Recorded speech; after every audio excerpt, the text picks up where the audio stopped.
Three, two, one, and we're live. Good morning, good afternoon, good evening, Fabulites. This is Angela, and I have got questions for you. What opens with Jane disappearing and coming back ready to go?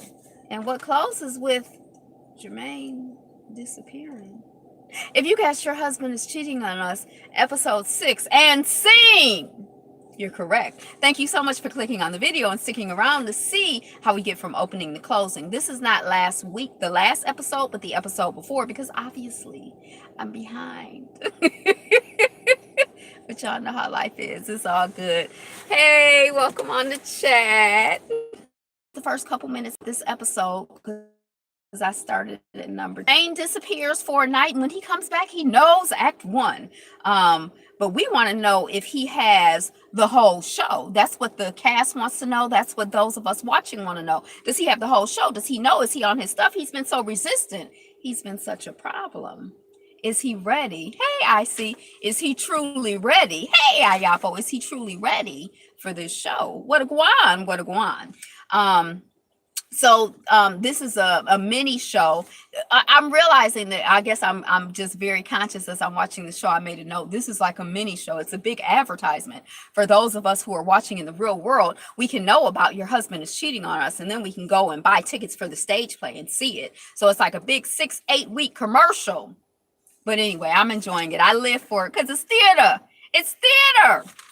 So Jermaine is really feeling himself, his Marvin, himself as Marvin. The cast is excited, and Jermaine is off book, so we're ready to go. We're excited. The cast is getting ready to hang out since rehearsal is canceled, and they go for a karaoke night. They take shots. No shade, no hate, just fun. They're having a good time. They're enjoying each other's talent. They're singing. Diva D is getting it.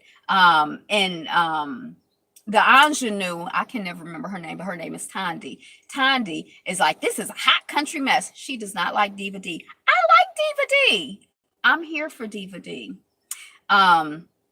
She is not so Tandy is not here for Diva D. Diva D and Leah are bonding. Diva D and leading lady Leah are bonding. Diva D compliments her. The rest of the cast feels that this bonding is fake. They're not here for it either, but Tandy is like the lead of that. Jermaine and Tandy are mad because D is moving in on Tandy's bestie, and Leah is like, Tandy is mad because she knows our history, me and Diva D's history. Remember, they have a man in common, and their children, our siblings, and everything. But she's trying, with Deatra. Hey, Rowdy Chica, how are you? She's trying with Deatra because they have kids. They have children in common, not just a hot mess, but a hot country mess. Yes, a hot country mess. So she's trying. She's being a grown woman about it, and I appreciate that. Page 2. Okay, so then these notes are all messed up, plus they're old, but we can keep it going. So we see Tandy, and she is going to be with her daughter. Her daughter has her first I guess in high school or something. So she's leaving the house to go spend time in her real world. Leah and Deatra are rehearsing while the white Kristen woman lets us know. She comes and she lets them know. She's like, oh my God, the script has been revised. It's 2 weeks to showtime. What is the director doing? The ladies are upset. Leah knows. Leah knows because she's worked with JD before that he will change things in the 9th, 10th, and 11th hour. And he's the director, and he's the writer, and he's the producer. And I feel like he can do that if he wants to. It is stressful as an actor, but still, that's what some of them do. And he needs to like it as the director, as the producer, as the writer. He needs to like what's going on. So they call Jermaine. Jermaine is upset. It's just 17 days till opening. That's like 2 weeks. And they giving us the drama because it's like, what's going to happen? They changed the script. Kristen, Leah, and Jermaine and Dee are commiserating on and praying about the script change. And they go to a black church. Hey, Information Man Show, how are you? They go to a black church. They pray and they in prayer. Kristen is the only knows Ave Maria. Ave Maria. JD lets the cast know where he is. Kristen also, it's time for rehearsal. The cast is in the house. I think they're on the second floor. Or the fifth floor, wherever they are. The director comes in and he texts and he lets the cast know where he is. And so look at what happens. This just tripped me out. This really tripped me out. I was just shocked and appalled and confused. I don't know what kind of shows these people have been in where they behave in this way toward their director. And I have had some really, really, really crazy directors over time. And I don't know.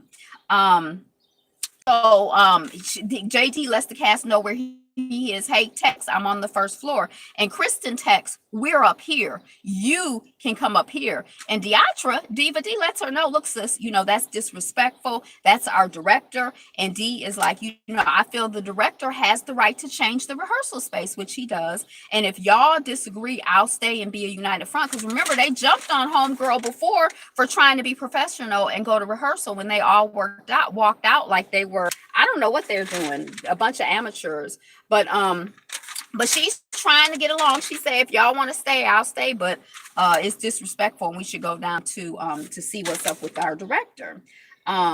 So then we have Jermaine. He's excited at Kristen, and he's like, he got pumped up by Kristen, the white woman. He's like, I'm not moving. And Leah's like, I know. A few weeks I disrespected the director when I walked out of rehearsal. See, she's old school. She's a seasoned professional. She should have never done that in the first place, fooling around with those young kids or those whatever. And she says she knows that she disrespected the director when she walks out. And so then she basically sells the cast on going down. By the time they get downstairs, the director has left because the director is like, what in the world is going on? He's paying for the spot. He says he's the director and he doesn't understand what's going on. And Leah, she's like, I don't blame him for leaving, and I don't either. Kristen is like, well, perhaps I crossed the line. Perhaps all of y'all crossed the line. So the next day or the same day at another time, we see JD come. It's very tense. He meets with the cast and he says, we're going to move on from here. I did rewrite 60% of the script, but the show must go on. And I always do what the show needs. And it's no fun to work with somebody who, especially the child who just learned his lines yesterday, now he's stressed because he ain't been doing his job before. But it's no fun to have to relearn lines, but that's an actor's life. Jermaine is like, this is not professional. That's what he's telling the director. And Jermaine leaves to smoke. So he basically walks out on the director. D is like, are you coming back? And, they go ahead and they read from the script and everything. And then when he gets back, Jermaine, when the director is like, okay, go ahead and do your part. Jermaine, the leading man, is like, you can read. Like he's not going to participate in the rehearsal. JD is like, you don't want to do the role? And Jermaine is like, I'm doing the role, just not right now. If you're not doing the role at rehearsal, then when are you doing it? I don't understand what's going on, Mr. Jermaine. I'm confused. I'm shocked. I'm appalled. I mean, this unprofessionalism. And then he says, just give me a minute. And JD is like, your energy is really, the director, the producer is like, your energy is really not working though. We cool though. And then in the interview, he like, we not cool. And I'm like, I don't blame him. I wouldn't even tell him I'm cool with that. The cast goes out and Deatra is with Kristen and Jermaine. And, she's like, well, it's just youth and inexperience. So I'll give them. Jermaine goes to JD change the script respectful to the cast, and I'm like, no, that's not what happened. What happened is the man saw the stuff working, and he's the kind of the way he does his work, he just changed it as he saw what was going on the stage. Why would who's trying to disrespect their cast? Your cast is who's gonna get up and do the show. That's dumb. And I don't even know why that child is saying that. Leah is like, script rewriting is a big deal for me, but I want to do what's best for the team. She's trying to be a professional. She's being a professional. And Jermaine is like, well, I'm going to learn my lines, but he's been so janky and weird the whole time. We see the cast rehearsing the script, and then in comes JD. They'll have rehearsal at the producer spot. He finds out, and the car will be here soon. And he asks if Jermaine can stay behind. He said, JD says to Jermaine, I don't feel that I can move forward with you being a part of the show. Everyone has to own up to their own responsibility. Talent will get you into places, but character will keep you. And then Jermaine says, my character has kept me. And I'm like, baby, your character ain't looking too good. And then JD is like, your character is getting you fired. We're like, fired. He's fired. Oh no. So he's fired.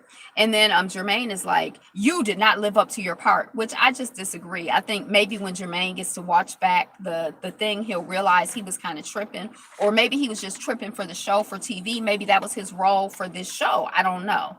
But Jermaine goes and he tells the group that he's been fired. Deatra is like, she's not surprised and she's not upset either, because, you know, he ain't never really cared for her too much anyway. Kristen is like, I don't understand why JD can just fire Jermaine. Because he's the director and the producer. And then Kristen helps Jermaine pack and everything, and they hug. And then Jermaine is like, I'm not upset. This is just the urban circuit, i.e. the Chitlin circuit. This ain't Broadway. And then he exits. And scene. All right, so that was that episode of Your Husband is Cheating on Us. And I don't know if I'll have time. I'm going to try to get some more of my backlog reviews up. But thank you so much for the likes, for tuning in, commenting, subscribing, sharing, and all of those other good things. And thank you for your patience. Today is the best day ever, and you are the greatest. Be you, be fabulous, be fabulous you. Peace.